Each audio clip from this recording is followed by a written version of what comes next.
Hello বন্ধুরা, চলো আজকে একটা সুন্দর জায়গায় তোমাদের নিয়ে যাব, যেখানে গেলে আমরা খুব শান্তি পাই।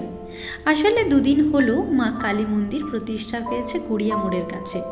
তো সেই মন্দির দর্শন করতেই আজকে তোমাদেরকে আমি নিয়ে যাব। তোমাদের সাথে আমারও দর্শন হয়ে যাবে।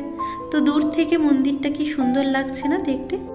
মন্দিরে ঢোকার আগে সবাই এই পুকুর থেকে পা ধুয়ে তবে মন্দিরে প্রবেশ করছে। আর মন্দিরের সাইডে একটা মিষ্টির দোকান, একটা ফুলের দোকান করেছে। এত সুন্দর ব্যবস্থা করেছে যাতে আমাদের যখন আমরা পুজো দিতে আসবো তখন আমাদের যাতে অসুবিধে না হয়, তার জন্য এই ব্যবস্থা করা।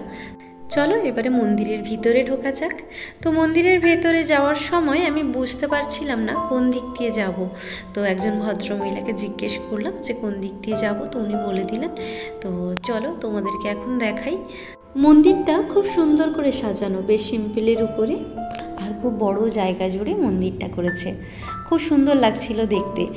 আর এমনিতেই আমরা যখন মন্দিরে আসি তখন তো আমাদের খুব ভালো লাগে, মনটা শান্তি লাগে। তো কিছুজন এসেছিল যারা পুজো দিয়েছে, আর পুজো দেওয়ার পরে একটু ছবি টবি তোলা চলছিল। তো চলো এখন আমি তোমাদেরকে মায়ের দর্শন করাই। তো এই হচ্ছে মায়ের মন্দির। ভীষণ ভালো লাগছে আজকে মায়ের দর্শন করে। আর তোমরা জানো এই মন্দিরটার নাম কি? এই মন্দিরটার নাম হচ্ছে বাসনা কালী মন্দির।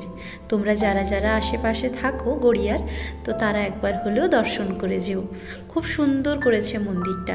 আর এমনিতেই সবসময় মন্দির খোলা আছে। আমি জিজ্ঞেস করেছিলাম।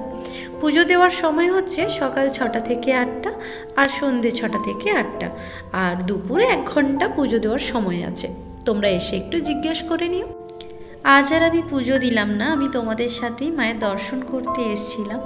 তো এই চারধার থেকে তোমাদেরকে আজকে ঘুরিয়ে দেখিয়ে দিলাম মন্দিরটা। তো তোমরা এবারে আমাকে বলো যে আজকের ভিডিওটা তোমাদের কেমন লাগলো, আর মায়ের দর্শন করে তোমরা কতটা শান্তি পেয়েছো। তো এখন আমি বাড়ি ফিরবো। তো এখানেই আজকে ভিডিওটা শেষ করলাম। দেখা হবে তোমাদের সাথে আবার পরের ভিডিও। টাটা।